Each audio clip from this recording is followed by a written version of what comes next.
to grow to know you greater. Help us forgive each other and work together to bring you glory. Help our town council members to govern righteously and honestly. Give them godly wisdom and help them to hear your voice. Help them to govern correctly and with transparency. Thank you for your guidance. Thank you for putting us here for such a time as this. Lord, we ask that what is hidden will be revealed, and we pray for a hedge of protection around the children in Parker and Douglas County. In Jesus' name I pray. Amen. Thank you, Tina. Next up is Meredith.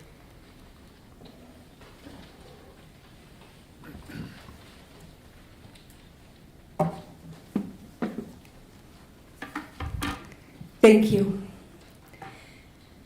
And if you'll name and Oh. location for the record. Yes, Meredith Rudolph, Parker, Colorado.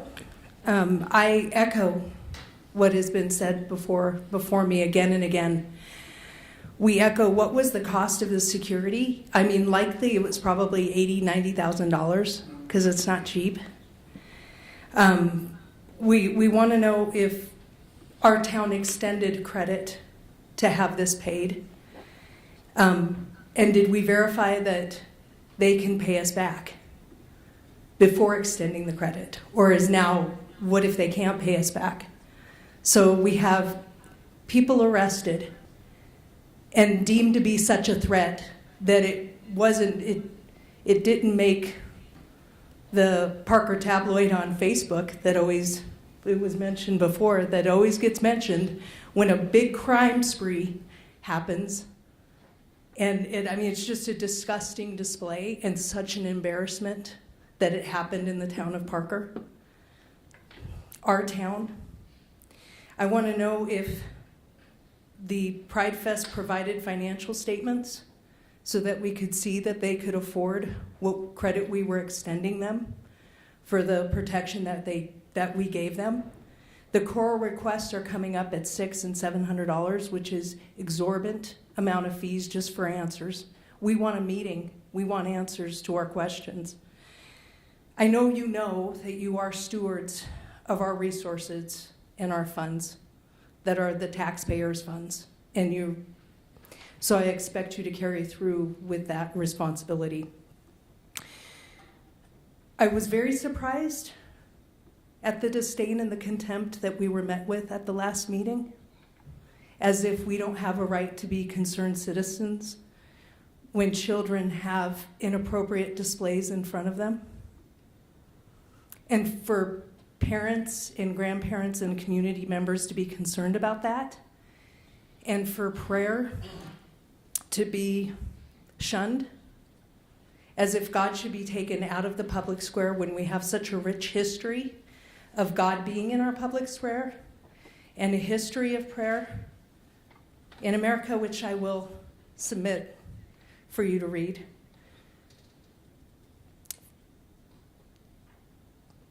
I don't know if, and you can absolutely address this, Anne, when you comment.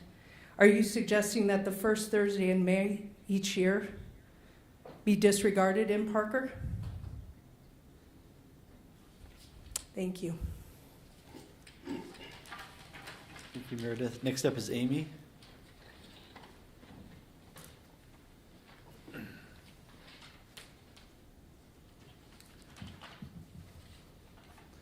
Hi, good evening. And if you will, your name and Oh, yes, location. my name's Amy, and I live in Castle Rock. Thank you. This evening, I'd like to address Councilwoman Ann Barrington's comments made at the August 19th Town Council. After the commenting period, Barrington seemed troubled that community members were praying outside of Pride Fest when she stated that you're meant to pray in private. I wonder if Ann has ever participated in the town of Parker's National Day of Prayer, which this year was held on May 2nd. Barrington went on to say, you don't have to go in and interrupt somebody else's event.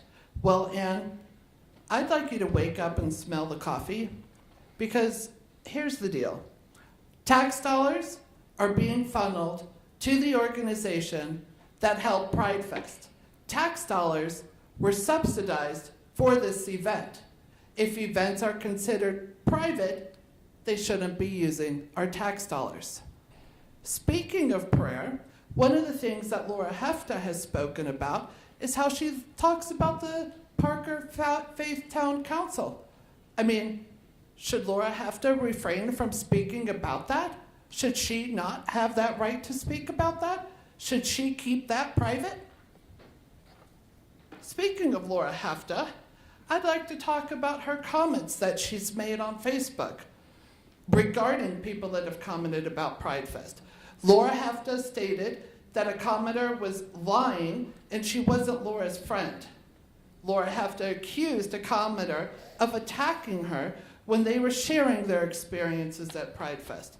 Laura Hefta went so far as to dox a friend of mine by stating her full name, accusing her of lacking faith, accusing and mocking and shaming others, and accusing my friend of attacking a fellow Republican and calling her a hypocrite.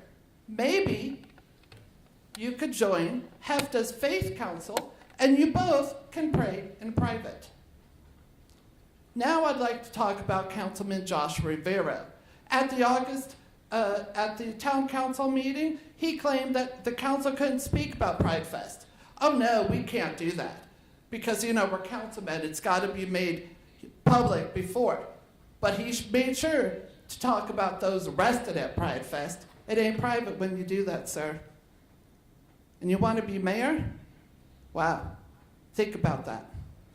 And along those lines, people are being charged upwards of $300 to $700 for chorus.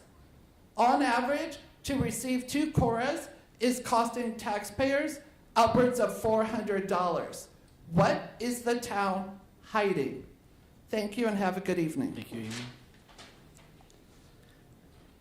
All right, we still have 15 minutes for public comment. If anyone else from the public wishes to make a comment. Seeing none, we'll move on to the reports, items, and comments from mayor and council. I'll start to my immediate right, Councilmember Hendricks. Thank you, Mr. Mayor. Several of us attended a dinner to get acquainted again with the Planning Commission last week, and also several of us attended a swearing in of canines at the Parker Police Department. Always great to see those furry animals jump around. And that's it. And we came back with both arms and legs intact. So Correct. that's a good thing. Councilmember Barrington.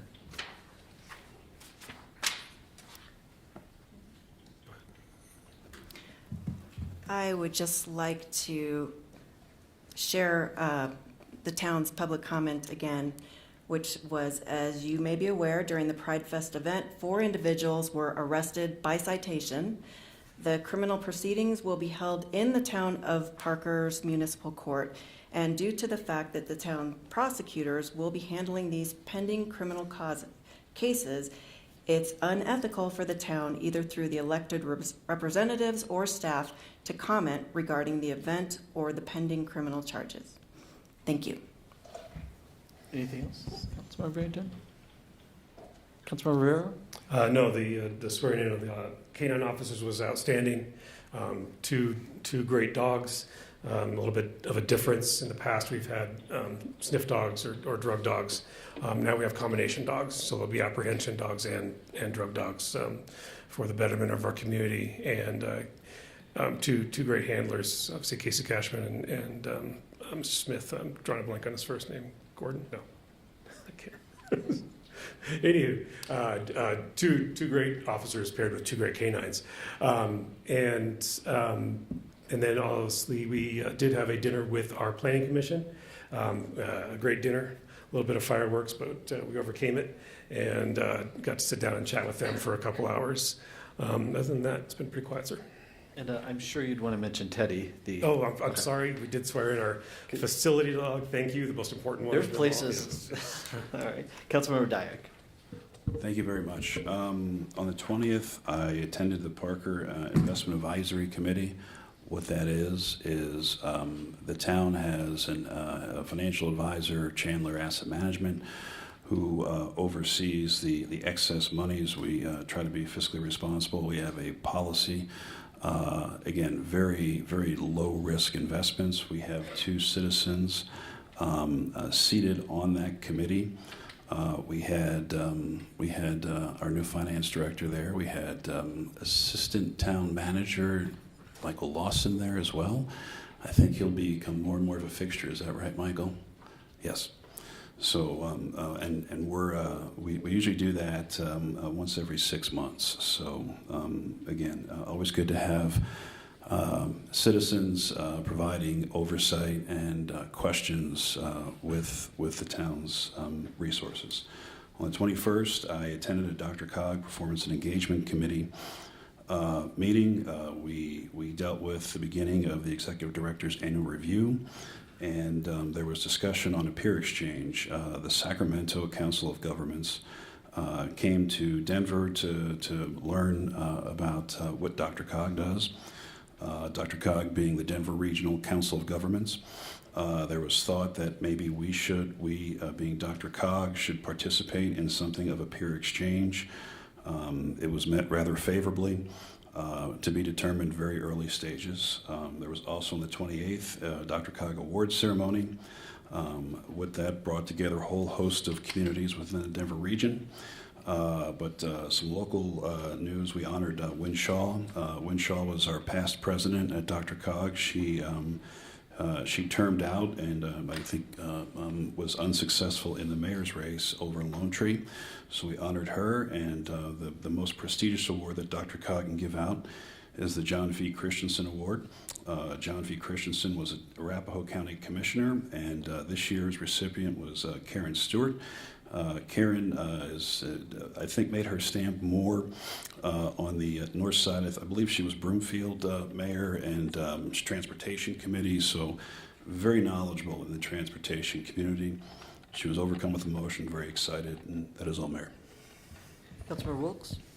Yeah, so after missing last week and a half ago for taking my oldest daughter off to college, I met with State Representative Anthony Hartsook to discuss public safety and crime prevention, specifically when it comes to the CALEA accreditation that our Parker Police Department has, that less of 5% of police departments in our nation have, and talk about how we can not only get federal funding, which is what I'm working on up in DC, but get state funding as well so that other municipalities can start their CALEA certification accreditation. And then I had the Douglas County Youth Initiative Board meeting where we discussed upcoming youth leaders for their rewards and being applicants into the youth. I don't know what it's exactly called. It's dedicated teen leaders. And then we've got Youth Congress coming up in October where we will take these youth up to the state capitol and let them see what it's like and how the government runs, and let their voices be heard with things that are important to them and important to our youth. And then also attended the police dog swearing in ceremony and the Planning Commission dinner as well. Thank you. Councilmember Hepta? Yes, I attended the Planning Commission dinner with my fellow colleagues and the mayor and the Planning Commission. And I also attended the Redstone Bank grand opening and ribbon cutting with the Parker Chamber of Commerce on August 24th. Thank you. With that, we'll move on to our consent agenda. Consent agenda items are considered to be routine and will be enacted by one motion and one vote. There will be no separate discussion of consent agenda items unless council votes to remove an item for individual discussion. Ordinances on the consent agenda are for introduction only and will not be removed for discussion. So council, you have items 4A through 4G for your consideration. I move to approve consent agenda items 4A through G, please. Second.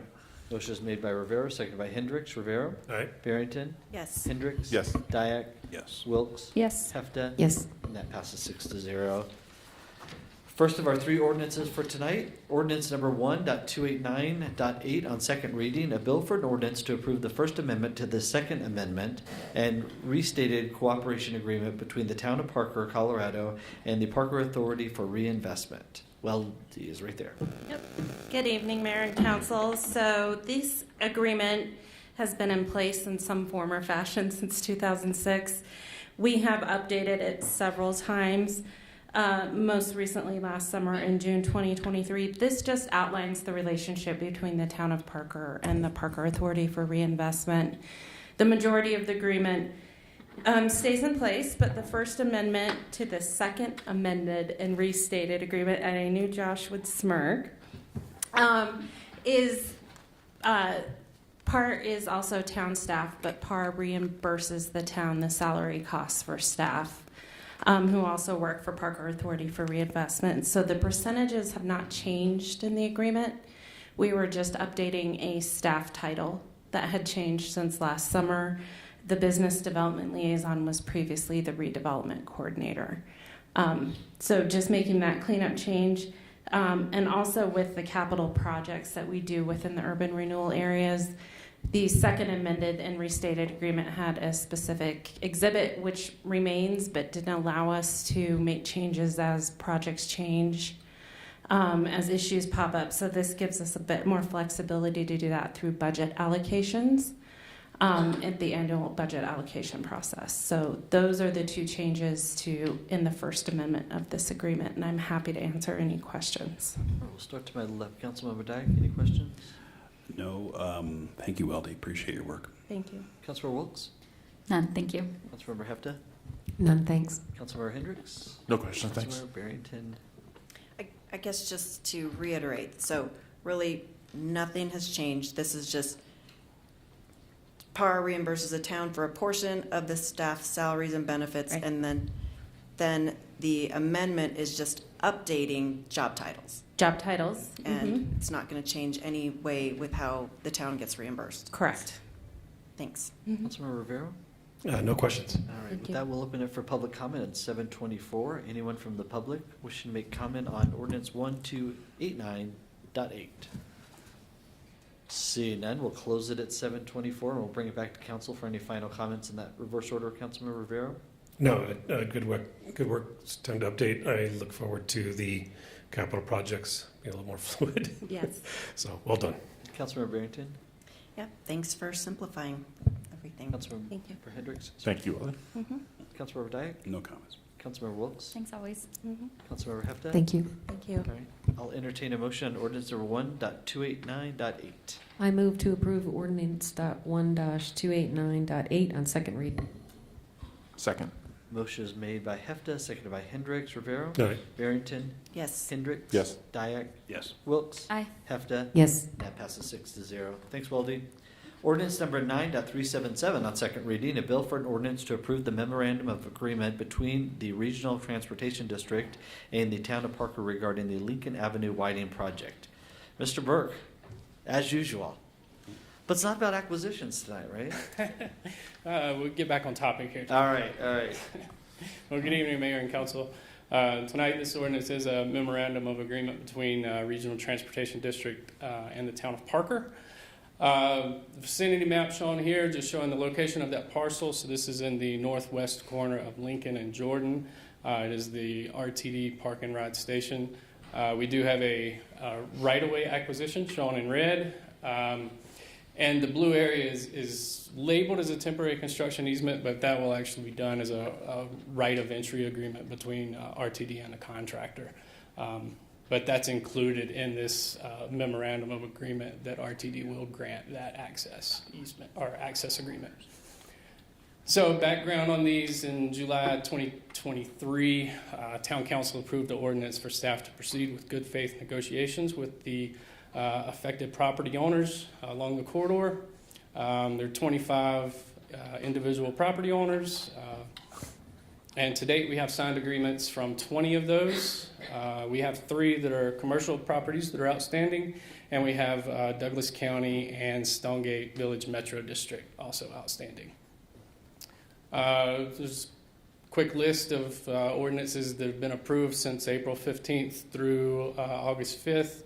And tonight, this ordinance will address the acquisition on that RTD parcel. The total cost of this acquisition is $13,317, and that funding has been appropriated in the 2024 Highway and Streets Capital Projects Fund. Ordinance is required to approve this memorandum of agreement, and the project cannot continue without its approval. Quick overview, just kind of zoomed in on that parcel again. The red is the right-of-way that's being acquired. It's currently pavement. It's really just kind of cleaning up right-of-way lines along this parcel. The blue being that temporary area. Contractor will have to get in and rebuild those curb ramps and curb lines, so that'll be a temporary impact. Yeah, with that, staff recommends town council approval ordinance 9.377 on second reading. Happy to take any questions. Councilmember Hefty, you kick us off with any questions? Have you come up with, during this project, any major roadblocks to this in terms of negotiations? Most have been pretty well. Like I said, 25 property owners. It's quite a few cats to herd. But I think between our right-of-way consultant and ourselves, I think we've pushed it along pretty well. We do have a couple that are still outstanding. Some are just kind of procedural, property changing hands during this process, so that one's got pushed back a little bit. Some not being responsive, and then one just kind of disagreement on value, possibly. But no major roadblocks. I'm quite surprised with the number of parcels that we've had, how smooth it has went. Thank you. Councilmember Wilkes. Can you go back to the map? Thank you. I just had a quick question, but now I'm looking a little closer. It might answer my question, so give me 1 second. Okay, so the little parcel in red, the L58, is that the one we're talking about? Yes. Okay, that's what I thought. We're good. Thank you. Councilmember Dyak. I have no questions, thank you. Councilmember Hendricks. No questions, thanks. Councilmember Barrington. No questions, thanks. And Councilmember Rivera. No, Patrick answered it in the end of his presentation. I was wondering why the temporary easement was so big, but you said that they're rebuilding the curb ramp for that entrance. So thank you. Great. With that, we will open this up for public comment at 7:30 p.m. Anyone wishing to make public comment? Seeing none, we'll close it at 7:30 and bring it back in that reverse order. Councilmember Rivera. No, we're getting there. Well done. Councilmember Barrington. Yep, it's slowly but surely getting done. Councilmember Hendricks. Thank you for the presentation. Councilmember Dyak. Thank you, and it always looks cool when you have the maps up with the different colors. It looks very busy and important. It's a surveyor. Surveyor. Well, no, it's a little bit of a survey. It's more engineering. Councilmember Wilkes. No, thank you. All right, Councilmember Hefta. Thank you. Great. With that, I'll entertain a motion on ordinance number 9.377. I move to approve ordinance number 9.377 on second reading. Sorry, Brandy. Second. All right. Motion is made by Rivera, seconded by Wilkes. Yep. Rivera. Aye. Barrington. Yes. Hendricks. Yes. Dyak. Yes. Wilkes. Aye. Hefta. Yes. And that passes 6-0. Next up is ordinance number 9.359.1 on second reading, and this is continued from August 19th, 2024. A bill for an ordinance approving the First Amendment to agreement regarding construction of development improvement project drainage and flood control improvements for Brandy Gulch upstream of Spirit Trail Boulevard, agreement number 23-04.15A, project number 109776, by and between Urban Drainage and Flood Control District, doing business as Mile High Flood District, and the town of Parker. That was a lot. That was a lot. You have Brooke beat, so I don't know if he's still here. Thank you, Mr. Mayor and Council. Good evening. Before you tonight is an amendment to an IGA with the Mile High Flood District that will codify the next stretch of improvements to Brandy Gulch within the Looking Glass development. A quick vicinity map to kind of show where this project's located. On the right side of the screen there, adjacent to Crowfoot Valley Road, is Looking Glass Segment 1. That's a segment where the infrastructure has been completed and home building is proceeding. West of that, shaded in yellow, is the segment that currently is having infrastructure constructed. Segment 2A is what it's known as. That's a segment that will connect Chambers Road to the north property line up to the Tantera project.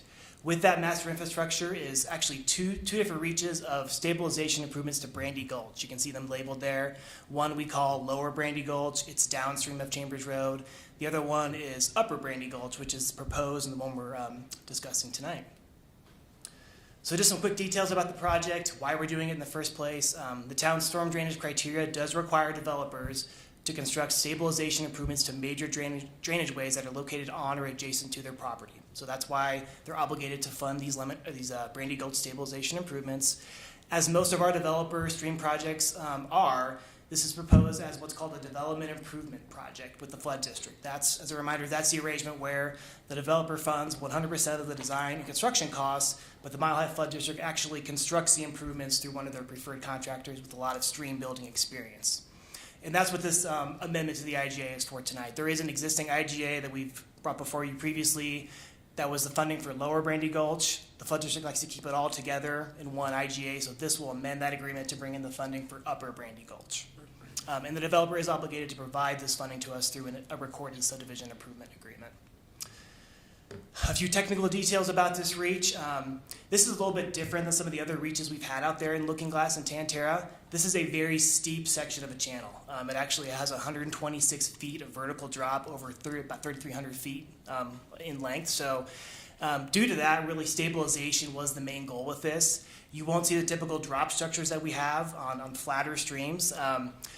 This is at the headwaters of Brandy Gulch, so at the very upstream end where flows are lower, there's not as many side streams coming in. So with the lower flows, there wasn't really a need to lower that channel slope to what we typically would see much flatter grades. So you will see a lot of riprap stabilization without the drops on this one. There is an extension of the regional trail system through Looking Glass that'll be parallel to this. It'll be built with this project. And then we did go through the dendritic principles on this. There were not a lot of important side streams being at they were close to the headwaters up here, but we did preserve a wide corridor for this drainage way in accordance with those principles. So just a refresher on the IGA, development improvement projects do require an IGA between the town and the flood district. Through that, the town is required to transfer the developer funds that we'll collect through the subdivision agreement to the flood district for the construction. The flood district is in turn obligated to construct the drainage way improvements. And as I mentioned, this agreement just adds in the final dollar amounts for the Upper Brandy reach of this project. This slide shows those costs. The construction cost is just over $1.9 million. When you add in contingency, the vegetation establishment over the next few years, and then the admin fee that the flood district charges for running the project, just over $2.3 million is the total cost for this. Naranjo will be the contractor. They're set to start very soon.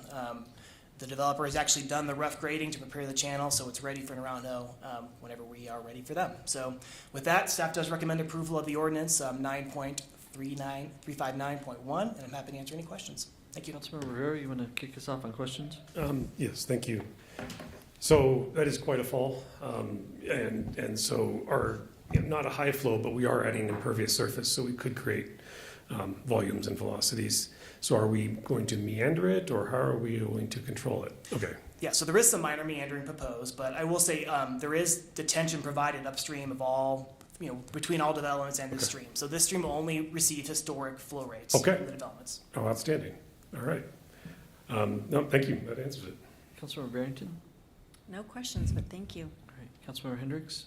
No question. Councilmember Dyak? Alex, if you didn't use dendritic principles, what other forms of principles could you have used to kind of review this? Hydraulic principles, maybe? Yeah, for Josh's sake, because he's always been stuck on dendritic. I'm just trying to figure out what other principles are out there. It is the most important principle, in my opinion. Okay. Thank you. All right, fair enough. Thank you. Councilmember Wilks? Okay, so just to wrap my head around it, basically the developer pays us, and then we give the funds to the Mile High Flood District through an IGA, and the Mile High Flood District pays for the improvements, but it's really coming from the developer fund. So even though it looks like the town is paying for it, we're really not. We're getting the funds through the developer, and then with an intergovernmental agreement, we pay Mile High Flood District. Correct. It is 100% developer funded. Perfect. Thank you. Councilmember Hefta? All the questions were asked, actually. Thank you. With that, we'll open it up for public comment at 7:37 p.m. Seeing none, we'll close it at 7:37 and bring it back in that reverse order for any closing comments. Councilmember Hefta? No, it's 100% developer funded, and the town's doing a great job on this. Thank you. Councilmember Wilks? No, thanks. Councilmember Dyak? No, I just appreciate staff trying to use and leverage growth to take care of the issues that growth potentially creates. So anytime we can find money outside of Parker to take care of Parker needs, it is incredibly great. Councilmember Hendricks? Now know that I'm in favor of this. Councilmember Barrington? No comments, but thank you. And Councilmember Rivera? No, I just have to state that this setup that we're using has been, in my opinion, an excellent answer to maybe some creeks in the older neighborhoods that have failed because they were done at more affordable rate and without the eyes of A, the town, and B, the districts, to make sure that they could withstand the future. And so I know that just in this area itself, and Oak Gulch and whatnot, we've had to have some events and that have put in significant flows, and they have those improvements have succeeded. So I look forward to this. I know Mile High is on top of it, and I look forward to a beautiful project. So thank you for what you do. Excellent. With that, I will entertain a motion on ordinance number 9.359.1. I move to approve ordinance number 9.359.1 on second reading. Second. Motion is made by Hendricks, seconded by Hefta. Rivera? Aye. Barrington? Yes. Hendricks? Yes. Dyak? Yes. Wilkes? Aye. Hefta? Yes. And that passes 6-0. Contracts over $500,000, the Dransfeld Road and Park Glen Way traffic signal, CIP 23-007, Hess and Tammy traffic signal, CIP 24-012.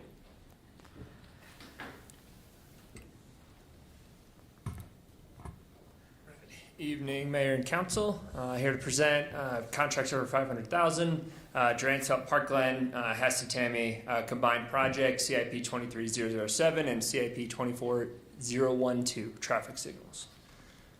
Vicinity map, you can see where the first traffic signal we're looking to install is going to be located, Hess and Tammy Lane. There's the Public Works Operational Facility to the northwest there, and then the Douglas County Maintenance Facility to the northeast. The next intersection is located by the Parker Police Station, and then there's the Lowe's to the northwest corner as well. And that's it. That's the location. And then background.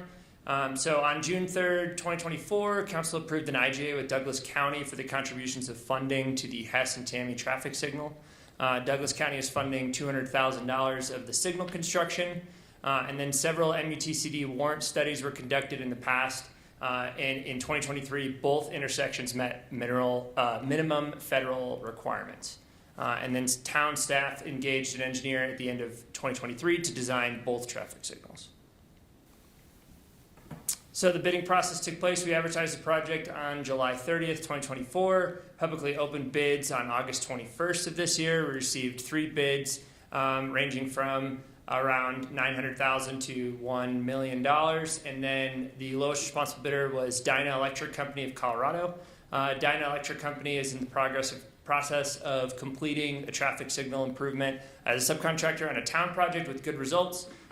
Reached out to multiple references, and they've also had good results in other local municipalities as well.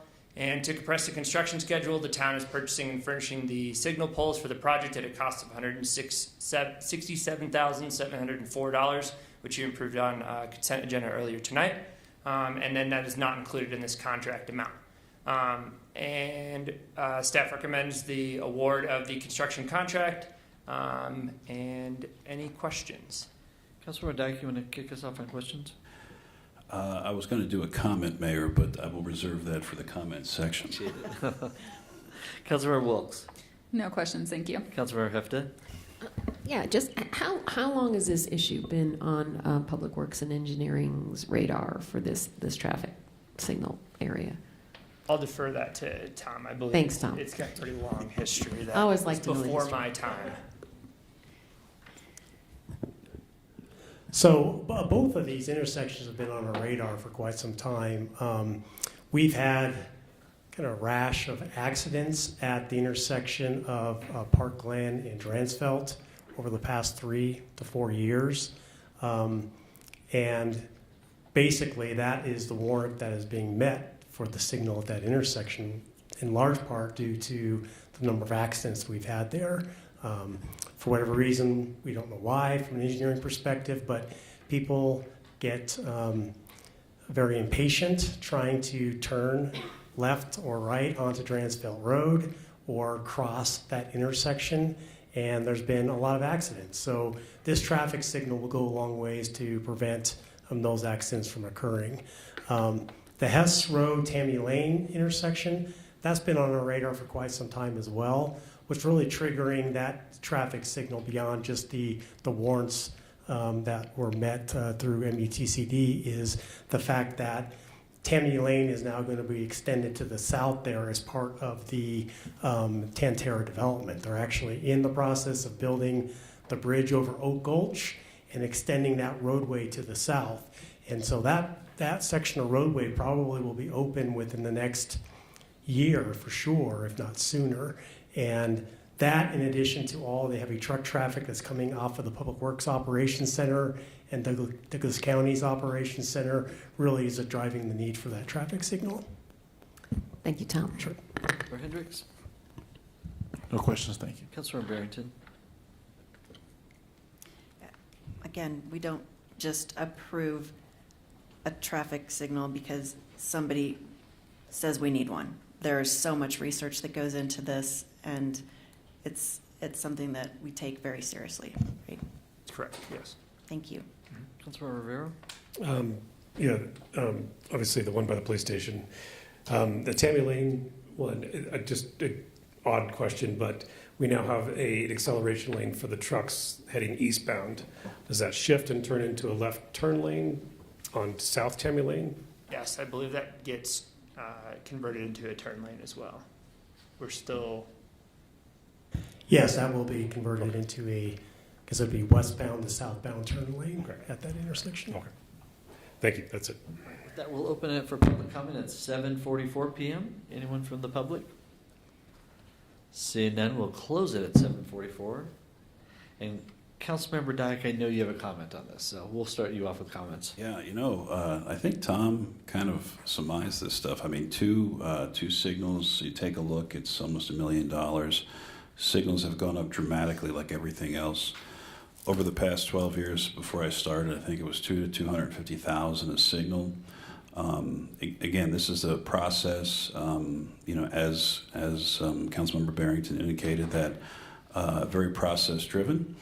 I applaud our public works staff for monitoring these items. It's very unfortunate that accidents had to be the triggering effect for Johns Felton Parkland. I can kind of see it because I've been there, kind of impatiently waiting myself, and it's just one of those things. And Hess and Tammy, that Hess Road, and talking with Public Works, has a lot of cars on it. So.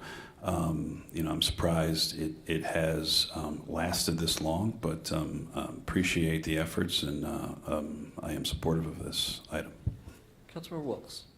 Yeah, when you look at the cost, I know that looks like a big number, especially to people that don't go through our budget with a fine-tooth comb like we do. But when you look at the cost of how much it takes when there is an accident, how much it takes for our staff and for our city or town members to handle that stuff, and then you look at if one of our vehicles were to get in an accident there, especially off of Tammy, given our public works right there, it's kind of to me, it's a question of, which one's gonna save us more in the long run. And I think the traffic signals definitely save us more in the long run. And it's just something to consider the pros and cons. So I'm in favor of this, and I love that you guys have done everything you can to bring that cost down as much as possible for us. So thank you.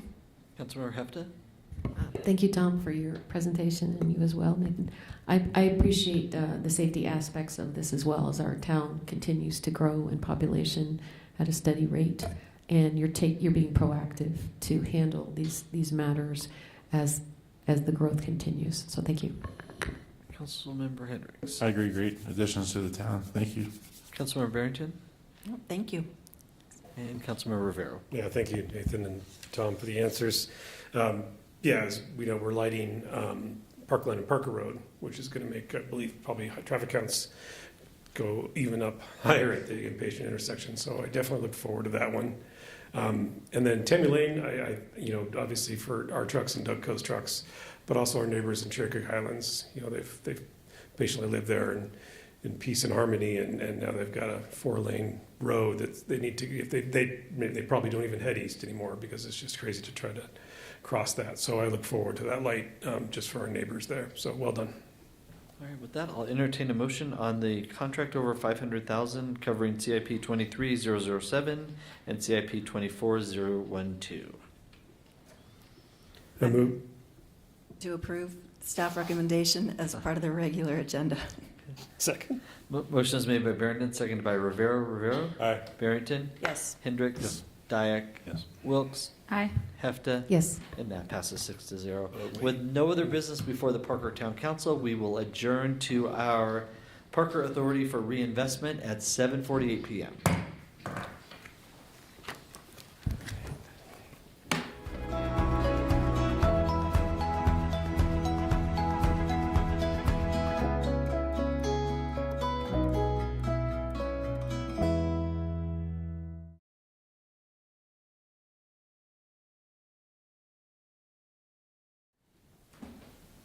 Okay.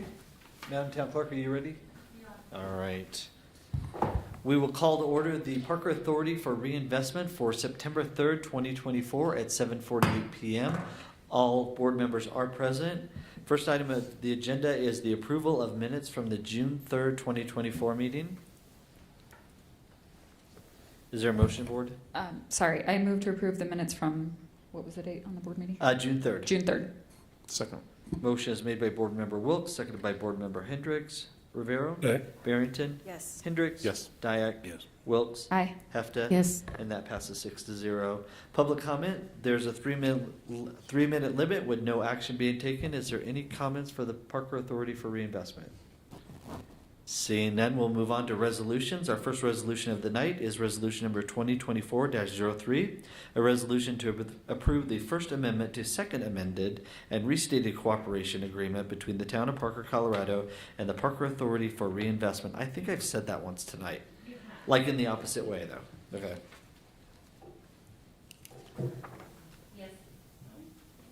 There we go. Yes, you have said that before. So this is the Parker Authority for Reinvestment's party to this contract with the town. Same terms, just a different signatory. So PAR staff, town staff, you'll see the breakout, the executive director breakout. Executive director is Michelle. Director is myself, me, and then Kim Heckber is our business development liaison. And then we will be meeting with you shortly during budget appropriation time for any changes to the CIP projects for PAR. All right, board, let's start to my right with questions. Board Member Hendricks? No questions. Board Member Barrington? You answered them the first time around. Thanks. Board Member Rivero? Yeah, no questions. Board Member Dyak?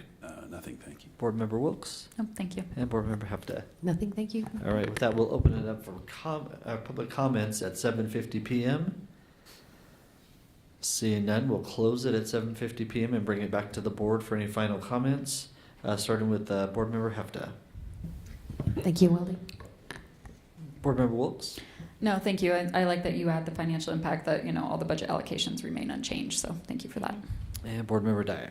Nothing, thank you. Board Member Hendricks? Thank you, Wally. Board Member Barrington? Thank you. Board Member Rivero? Thank you, Wildy. If I say board member, it'll sound normal at some point. With that, I'll entertain a motion on resolution number 2024-03. I move to approve resolution number 2024-03, please. Second.